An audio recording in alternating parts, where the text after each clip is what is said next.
ماہ مبارک رمضان میں اعمال جو انجام دیے جاتے ہیں ان اعمال میں خود ایک عمل درود کی تلاوت بھی ہے. تو جتنا موقع ملے آتے ہوئے جاتے ہوئے بیٹھتے ہوئے ادھر ادھر کی باتیں کرنے سے بہتر ہے کہ کہیں غیبت اور تہمت نہ ہو جائے, کہیں کسی کی برائی نہ ہو جائے, یا یہ وقت تحصیل علم میں گزاریے کہ کچھ نہیں جانتے ہوں جان لیجئے, اور اگر کچھ جان گئے ہیں تو اس کے تحفظ اور عمل کے لیے صلوات کی بہترین عبادت کو حاصل کر لیجئے.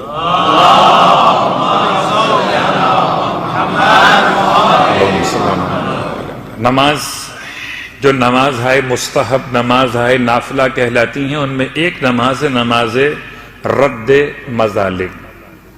یہ رد مظالم کیا ہے؟ رد کہتے ہیں پلٹا دینے کو, مظالم کہتے ہیں کسی بھی نہ جانتے ہوئے اجنبی انداز سے کسی پر زیادتی ظلم واقع ہو جائے تو اس کو مظالم کے نام سے یاد کیا گیا, اور اس مظالم کو ختم کر دینا, اس مظالم کی معافی مانگ لینا, اس کو رد مظالم کے نام سے پہچانا گیا. تو نماز ہی کا نام ہے رد مظالم. یہ 4 رکعت نماز ہے, اور کوئی بھی نماز 4 رکعت ایک تشہد و سلام نہیں, ایک سلام کے ساتھ نہیں ہو سکتی. تشہد تو 2 ہی ہوتے ہیں, البتہ ایک سلام کے ساتھ, سوائے نماز آرابی کے. ایک نماز نماز وطر ہے جو 1 رکعت پہ تشہد و سلام سے مکمل ہوتی ہے. ایک نماز آرابی کا ایک حصہ ہے جو 4 رکعت 2 رکعت پہ مکمل ہوتا ہے.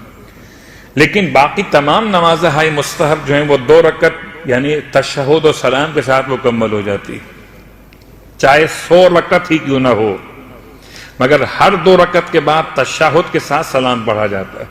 تو یہ 4 رکعت نماز نماز رد مظالم. رد مظالم کا مطلب کیا کہ آپ نے کوئی عہد کیا, بھول گئے, وعدہ کیا, وفا نہ کر سکے, کوئی نظر مانی پورا نہ کر سکے, کسی سے کوئی وعدہ کیا تھا یا کسی کا پیسہ رہ گیا تھا, اب خدا معلوم وہ کہاں گیا اور آپ کہاں گئے یاد نہیں آتا, کبھی کسی کی شے لے کر رکھی اور بھول گئے واپس دینا. ایسے بہت سارے واقعات میرے اور آپ کی لائف میں بہرحال آتے ہیں, چاہے ہم ان کو محسوس کریں یا نہ کریں. حد تو یہ ہے کہ اگر کسی سے پوچھے بغیر ایک صرف دانتوں کے درمیان سے خلا کرنے کے لیے ایک ٹوتھ پک استعمال کر لی بغیر پوچھے ہوئے, تو ہو سکتا ہے رد مظالم میں اس کے لیے بھی آپ کو نماز پڑھنی پڑے. رد مظالم کوئی ایسی ذمہ داری جو میرے اور آپ کے کانوں پر آ گئی اور ہم اسے اب ادا نہیں کر پا رہے اس لیے کہ ہم پہچان نہیں پا رہے, یاد نہیں ہے, تو نماز پڑھ لی جائے. یہ نماز 4 رکعت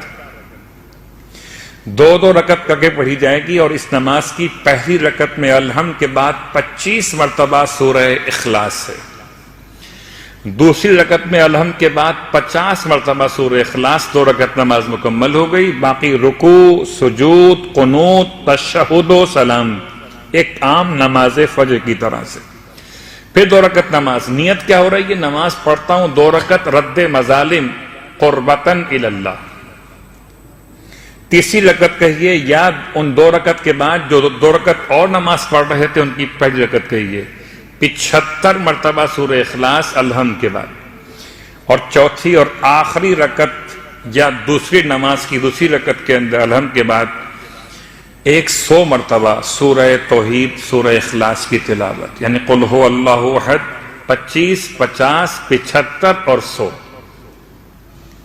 1 رکعت 2 رکعت اس کے بعد 3 رکعت 4 رکعت. یہ 4 رکعت نماز 2 رکعت کر کے پڑھی جائے گی. اور ان نمازوں کی ادائیگی کے بعد ویسے تو دعا موجود ہے جو خاص طور سے رد مظالم کے عنوان میں پڑھی جاتی ہے, لیکن اگر وہ دعا آپ کو میسر نہ ہو تو بہت آسان نسخہ بتا دیتا ہوں. امام سید سجاد علیہ السلام کی دعائیں صحیفہ کاملہ. صحیفہ کاملہ کی ملحقات جو کہی جاتے ہیں ان میں کچھ بعض دعائیں ایسی ہیں کہ جو براہ راست صحیفہ کاملہ تو نہیں ہیں مگر ان میں ملحق کی گئی ہیں. چوتھے امام کی دعائیں ہفتے کے ہر دن کے لیے, دن ہفتے کا ہو, اتوار کا ہو یا پیر کا یا الی آخر جمعرات و جمعے کا دن, ہر دن کی الگ دعا. خاص طور سے پیر کے دن، یوم الاثنین، پیر کے دن کی دعا، اس میں امام علیہ السلام نے اللہم انی استغفرک سے جملہ شروع کیا ہے درمیان دعا کے اندر. لکل نذر نذرتہ، پروردگار میں تجھ سے مغفرت کا سوال کرتا ہوں ہر اس نذر کا جو میں نے تیری بارگاہ میں کی ہو اور کرنے کے بعد بھول گیا. وعد وعدتہ ثم لم افی بہ، کوئی وعدہ، کوئی عہد یہاں سے لے کر آخر تک کسی کی غیبت کی ہو، کسی پر تہمت رکھی ہو، اور اب مجھے یاد نہیں کہ غیبت کی کس کی تھی، وہ چلے گئے، ان سے ملاقات نہیں ہو سکتی، ان سے رابطہ نہیں ہے، یا انتقال کر گئے، اب میں کیا کروں مالک؟ تو میری طرف سے تو ان تمام کو اتنا عطا کر دے کہ وہ مجھ سے راضی ہو جائیں. اور روایت بھی یہی ہے کہ جو یہ نماز پڑھ کر دعا مانگے تو خدا ان تمام صاحبان حقوق کو اس بندے مومن سے راضی و خوشنود فرما دیتا ہے. اور جب بندے راضی ہو جائیں تو پروردگار خود بخود مہربان. صلوات پڑھے محمد و آل محمد.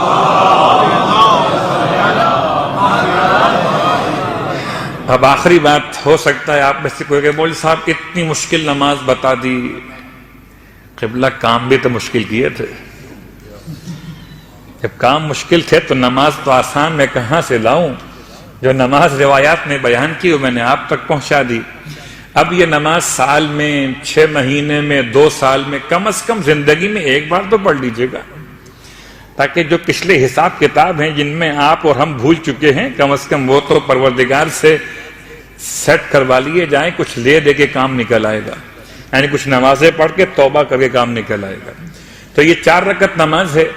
اور اگر آپ کو اس کے پڑھنے مشکل ہو تو مشکل اس لیے نہیں ہوگی کہ یہ جو سورہ توحید ہے وہ اتنی لمبی سورہ نہیں ہے.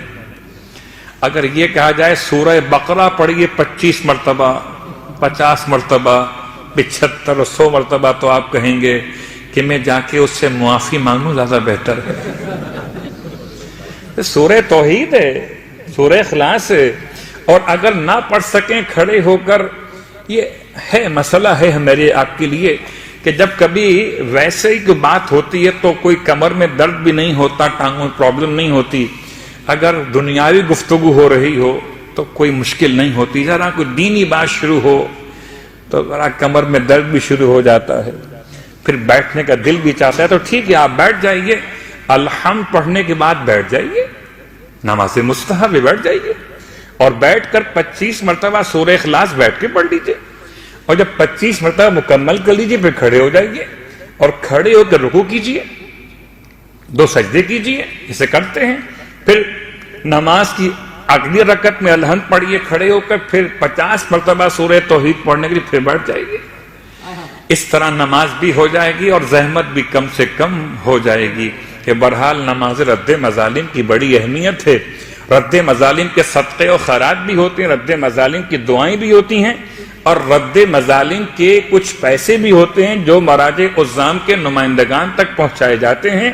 رد مظالم کی نماز یہ آپ کی خدمت میں آج بیان ہو.